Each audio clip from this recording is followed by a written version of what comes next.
तो कहानी की शुरुआत में हम देखते हैं एक कपल को जिन्होंने उनकी ऐसी उम्र में आकर भी ऐसी जबरदस्त फाइट करती है जा देखकर आप लोगों ने भी तंग रह जाओगे। तो चलिए शुरू करते हैं हमारी मूवी का एक्सप्लेनेशन। तो कहानी की शुरुआत में हमें मैट और एमिली नाम को दो शख्स को दिखाया जाता है जिन्होंने तैयार होती थी एक मिशन पे जाने के लिए, और कुछ देर बाद हम दिखाई देती है दोनों को एक कार में बैठी होती है अपनी मिशन को कंप्लीट करने के लिए। और तभी हमें चैक नाम के एक लड़के को दिखाई देती है जिन्होंने उनको गाइड करते हैं, और इस वक्त उन्होंने उनकी कंट्रोल रूम में थी और वहां से इन दोनों को गाइड कर रहा था। और वो उनको कहती है कि जो चीज तुम्हें चुराना है उनके नाम है ICS, जो कि एक चाबी है और बहुत खतरनाक चाबी है, और जिसकी पैलेस में वो दोनों आए थे उनके नाम है गॉड, और इसी के पास से इन दोनों ने चाबी चुराने के लिए आए थे। और इसके बाद इन दोनों ने चाबी चुराने के लिए गौर की कमरे में जाती है और वहां से चाबी भी चुरा लेती है। फिर तभी उनसे गलती होने की वजह से फायर अलार्म चालू हो जाती है, और अलार्म बजने की वजह से वहां पर गार्ड भी आ जाती है और उनके साथ फाइट भी होती है। जिसके बाद ये दोनों ने उन गार्ड को मारती है और वहां से अपनी गाड़ी लेकर निकल जाती है। वहां से निकलकर वो दोनों बैरन नाम के एक आदमी के पास जाता है जो MI6 की एजेंट है। उन्होंने CI के साथ भी काम करती है और उसी ने इनके लिए इस प्राइवेट प्लेन बुक किया था। दरअसल इसी प्लेन के जरिए इन दोनों ने अपने शहर में जा रहे थे और CIA वालों को भी इस चाबी लौटाने होंगे। और तभी एमिली मैट को बताती है मैं प्रेग्नेंट हूँ। ये सुनकर मैट थोड़ा हैरान होता है पर उसने काफी खुश भी होती है, और मैट कहती है मुझे इससे कोई प्रॉब्लम नहीं है, मैं इस बच्चे को चाहती हूँ। जिस पर एमिली कहती है कि काम पूरा होने के बाद हम बच्चे की खातिर ये सारा काम छोड़ देंगे। लेकिन शायद इन्हें नहीं पता था कि ये दोनों प्लेन में बुरी तरह से फंस चुके हैं। प्लेन में एक आदमी था जो एमिली के ऊपर गन तान देता है और मैट से वो चाबी मांगने लगता है। मैट चाबी निकलकर जैसे ही उसकी तरफ फेंकती है तभी एमिली को मौका मिलती है और वो हमला कर देती है, और उसी वक्त चाबी को लेने के लिए कुछ और लोग आ जाती है जो इनके साथ फाइट भी करने लगती है। यहाँ पर एक्सट्रीम फाइट होती है और एमिली बार बार उसके बच्चे को बचाने की कोशिश करती है, और उसी वक्त एक आदमी गन लेकर एमिली को शूट करने वाला था और तभी मैट आकर उसे रोक देती है। और तभी हम देखते हैं वो गोली पायलट की सिर पर जाके लगती है और उसकी वजह से इस प्लेन को बहुत ही बुरी तरह से एक्सीडेंट हो जाती है। प्लेन आकर बर्फीले इलाकों में क्रैश हो जाती है जिसकी वजह से आसपास के कई सारे बर्फ भी गिरने लगती है, और तभी हम देखते हैं एक बर्फ का तूफान बन जाता है और इनका प्लेन खाई में जाकर गिर रहा था। लेकिन उससे पहले एमिली और मैट को एक पैराशूट मिल जाता है और इस पैराशूट की वजह से इन दोनों हवा में उड़ने लगती है, और इधर हम देखते हैं पैराशूट की वजह से एमिली और मैट को भी जान बच जाती है, और ये दोनों अपनी परिवार को आगे बढ़ाने के लिए साथ में मिलकर एक प्लान बनाती है। और मैट कहता है हमारे पास ये बहुत अच्छा मौका है, प्लेन क्रैश होने की वजह से लोगों को लगेगा हम मर चुके हैं, इसीलिए हम दोनों कई दूर चले जाती है और एक नई जिंदगी शुरू करते हैं। और एमिली भी उसकी बातों पर राजी हो जाती है। इसके बाद ये कहानी आती है प्रेजेंट टाइम पे। एमिली और मैट ये दोनों यूरोप शिफ्ट होती है। इसके बाद हम देखते हैं एमिली को एक बेटी हुई जिसका नाम एलिस होती है। फिर कुछ सालों के बाद उन दोनों को एक बेटे भी हुआ जिसका नाम है माइक, और इस तरह से इन दोनों को एक फैमिली बन जाती है। और तभी हम देखते हैं एमिली और मैट ये दोनों अपने बच्चे को स्कूल छोड़ने के लिए जाती है, और तभी एलिस कहती है कि आज रात वो घर नहीं आ पाएगी क्योंकि उसे अपने दोस्तों के घर पढ़ाई करने के लिए जाना है। स्कूल छोड़ने के बाद यहाँ मैट देखता है माइक ने अपने अंगूठे में एक रिंग पहना था, और वो माइक से कहता है कि ये रिंग निकाल दो, ये बिल्कुल भी अच्छा नहीं लग रहा है। जिस पर माइक कहता है कि मैं इसे नहीं निकाल सकता क्योंकि ये मेरा ब्लड प्रेशर और ऑक्सीजन को मेंटेन करता है, और इतना ही नहीं इसमें GPS ट्रैकर भी लगा है, आप मुझे ट्रैक भी कर सकते हो। और इसके बाद स्कूल छुट्टी होने के बाद माइक जल्दी से घर आ जाती है, लेकिन अब तक एलिस नहीं आई थी और काफी रात भी हो गई थी। और तभी माइक कहती है कि एलिस अपने दोस्तों के साथ पढ़ाई करने के लिए नहीं पार्टी करने के लिए गया है। ये सुनने के बाद मैट और एमिली फौरन क्लब में पहुंच जाती है। क्लब में वैसे तो काफी भीड़ थी लेकिन ये दोनों काफी समय से एमिली को ढूंढती है। फाइनली इन्हें एलिस दिखाई देती है जो अपने दोस्तों के साथ ऊपर एंजॉय कर रही थी। ये दोनों एलिस के सामने आती है और उसे अपने साथ घर चलने के लिए कहती है, लेकिन तब क्लब की कुछ लड़के आ जाती है जो एलिस के माता पिता से कहती है कि ये दोनों कहीं नहीं जाने वाले हैं, और एलिस की माता पिता को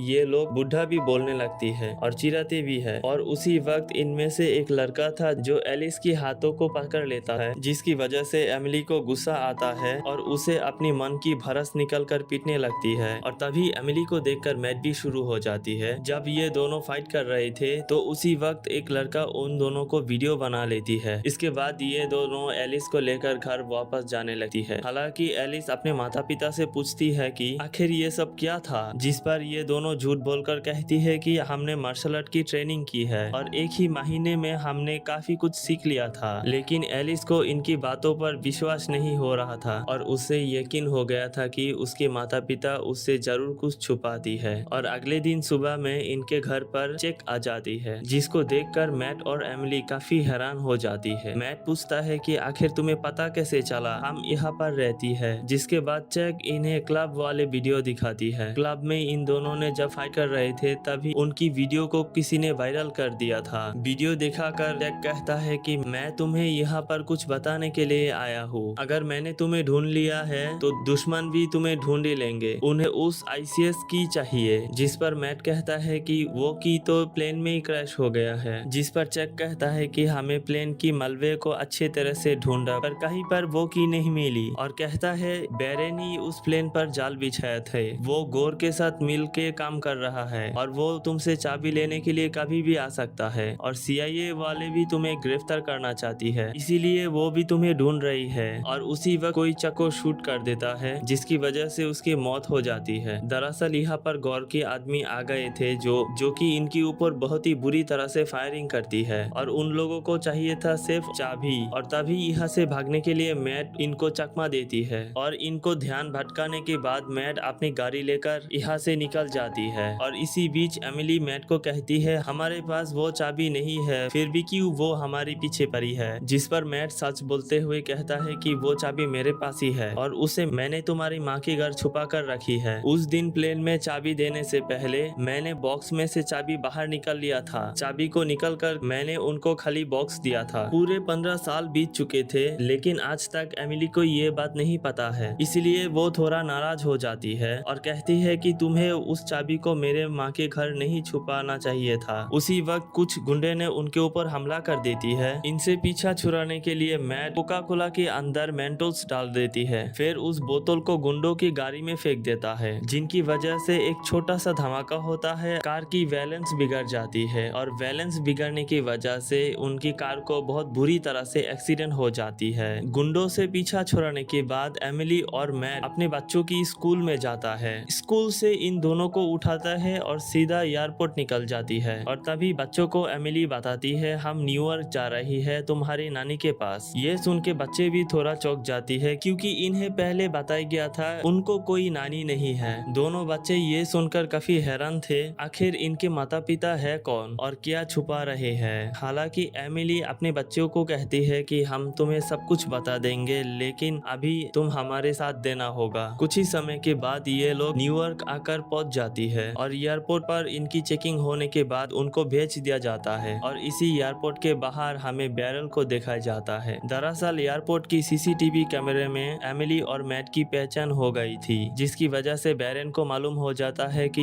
ये दोनों न्यूयॉर्क में वापस आ चुका है। इधर मैट अपनी फैमिली को लेकर गैस स्टेशन में आ जाती है क्योंकि बच्चों को भूख लगी थी और इन्हें गैस डलवाना था। बच्चे जब खाना खाने के लिए अंदर जाती है और उसी वक्त एलिस को वहाँ पर वाईफाई कनेक्शन दिखाई जाती है। ये दोनों वाईफाई को अपने फोन से कनेक्ट करती है और इसके बाद अपने माता पिता के बारे में सर्च करने लगती है, लेकिन फोन ऑन करने की वजह से उनके जो लोकेशन थी वो ट्रेस हो जाती है, जिसकी वजह से अगले ही पल गौर की लोग यहाँ पर आ जाती है और तभी इनके साथ गौर की लोगों की फाइट भी होती है। एमिली और मैट ये दोनों मिलकर तभी गार्ड को मारने की बाद जैसे ही उनको मौका मिलते हैं तो ये लोग अपने बच्चे को लेकर गाड़ी में बैठते हैं और वहाँ से निकल जाती है। जब ये दोनों रास्ते से जा रहे थे तभी इनसे मुलाकात बैरल से होती है। दरअसल बैरल भी अपनी टीम को लेकर इन दोनों के सामने से गुजर रहा था। एमिली और मैट को देखकर बैरन उन्हें पहचान लेती है और इनका पीछा करने लगती है और इन सबसे पीछा छुड़ाने के लिए ट्रक के ऊपर रखा हुआ पाइप मैट गिरा देती है, जिसकी वजह से रास्ता ब्लॉक हो जाता है और ये लोग इनका पीछा नहीं कर पाते हैं। और तभी मैट सोच रहा था कि आखिर में उन लोगों की मेरे लोकेशन कैसे पता चली। और तभी माइक कहती है मैंने मेरे फोन को वाईफाई से कनेक्ट किया था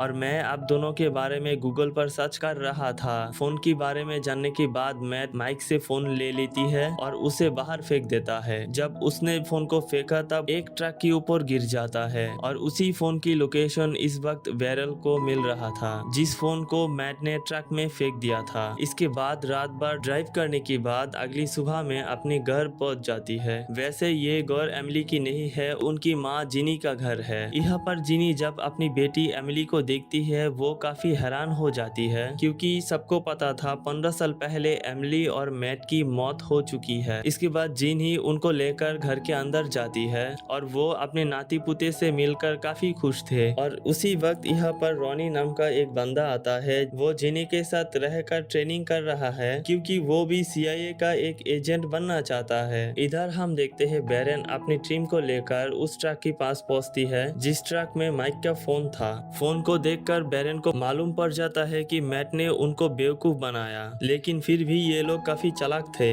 ये लोग सैटेलाइट के जरिए उनकी कार को भी ट्रैक कर लेती है जिसकी वजह से उनको मालूम हो जाती है कि ये लोग कार से कहां पर गई है और जिस लोकेशन पर वो गए थे वो जिनी का नाम पर रजिस्टर था। और थोड़ा रिसर्च करने के बाद उन लोगों की पता चल जाता है कि जिनी एमिली की माँ है। इसके बाद हम देखते हैं मैट एमिली को लेकर उस लोकेशन पर जाती है जहां वो उस चाबी को छुपा कर रखा था और उस लोकेशन पर पहुंचते ही इन्हें उस चाबी मिल जाती है। लेकिन उसी वक्त यहाँ पर एक टीम आ जाती है जो कि गेट को तोड़ने के बाद सीधा अंदर घुस जाती है और आराम से सभी लोगों की बंदी बना लेती है। फिर इन लोगों के सामने यह बहुत बड़ा खुलासा होती है। दरअसल इन सब के पीछे चेक का हाथ था। चेक को गोली तो लगी थी पर मरा नहीं। उसकी इशारा करने पर उन्होंने गोली मारी थी पर ये गोली नकली थी। इनकी बच्चों को बंदी बनाकर वो चाबी को आसानी से हासिल कर लेता है और उसका एक आदमी जब इस चाबी को चेक करता है तो ये बिल्कुल ठीक ठाक था।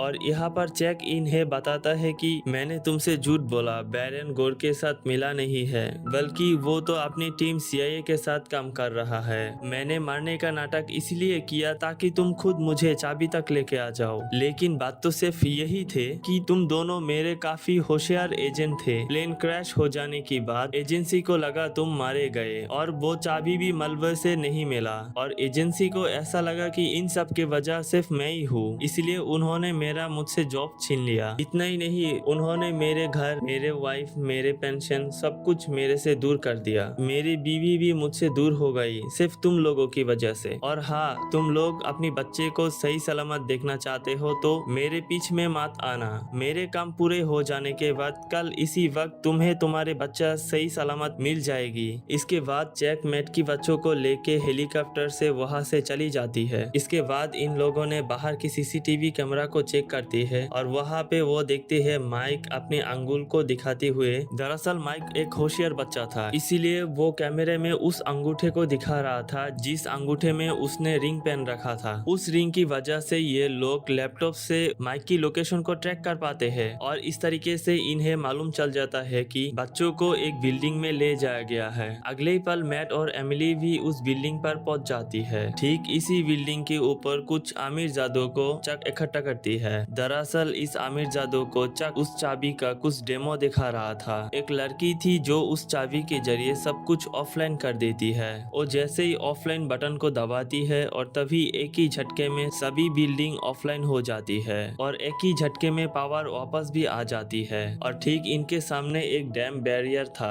और उसी बैरियर की वजह से बाढ़ को रोका गया था। अगर वो बैरियर खोल दिया जाए तो अटलांटिक ओशन से इस शहर में बाढ़ आ सकती है। वो लड़की बड़ी आसानी से चाबी की मदद से बैरियर को खोल देती है। इस चीज को देखकर अमीर लोगों ने भी इस चाबी को खरीदने में तैयार हो जाती है क्योंकि इन अमीर लोगों को चाहिए था पावर और अगर इनके हाथों में चाबी लग जाए तो ये लोग पावरफुल भी बन सकता है। और इसीलिए चक बोली लगाना शुरू कर देता है और बोली की शुरुआत $150 मिलियन से होती है। इसी बीच हमें मैट और एमिली को इस कमरे की बाहर दिखाई जाती है। ये दोनों चक को रोकने के लिए आ रहे थे और तभी गार्ड के साथ उनकी फाइट होती है और फाइट खत्म होते ही यहाँ बैरन भी आ जाती है। बैरन कहती है मुझे लगा तुम यहाँ पर चाबी बेचने के लिए आई हो, लेकिन मैं गलत था और अब मैं तुम्हें गिरफ्तार नहीं करूंगा बल्कि तुम्हें जाकर उस चाबी लेके आना होगा। और इसके बाद ये सभी चक को पकड़ने के लिए अंदर जाती है, लेकिन तभी जैसे उसे मौका मिलता है वो पीछे रास्ते से जाकर एक बोट पर बैठ जाती है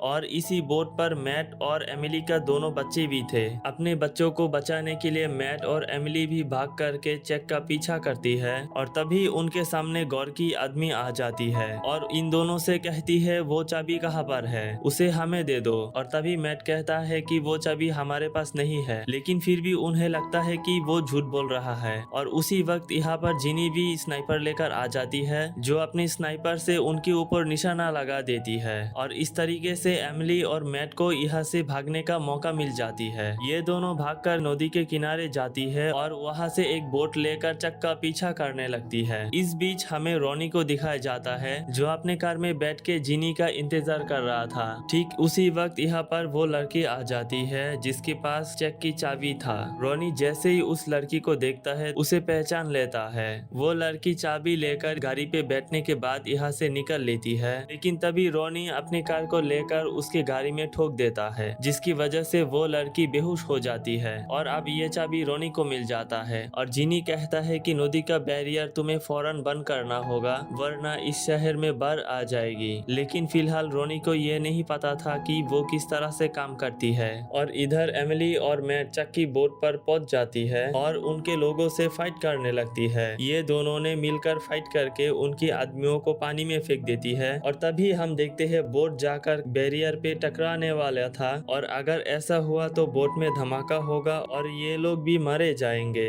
और इधर रोनी अपने हाथों से लैपटॉप पर जोर से पीटता है और इसकी वजह से बैरियर को बंद करने के लिए उसके सामने ऑप्शन आ जाती है और इस तरीके से वो फाइनली बैरियर को बंद करने में कामयाब हो जाती है। और इधर बोट जाकर बैरियर से टकराता उससे पहले ही एमिली ने अपने बच्चों को पानी में फेंक देती है और ये दोनों चक के ऊपर एक साथ हमला करने के बाद पानी में जंप कर देती है। बोट जाकर जैसे ही बैरियर पे टकराया और तभी एक धमाका हुआ और इस धमाके से चक बुरी तरह से मर जाती है। और फाइनली इस तरीके से मैट और एमिली अपने दोनों बच्चे को बचा लेती है और इसके बाद मूवी यहाँ पर खत्म हो जाती है। तो दोस्तों कैसी है हमारा एक्सप्लेनेशन, कमेंट करके जरूर बताना और सब्सक्राइब जरूर करना। तो मिलते हैं अगली वीडियो में, तब तक के लिए गुड बाय।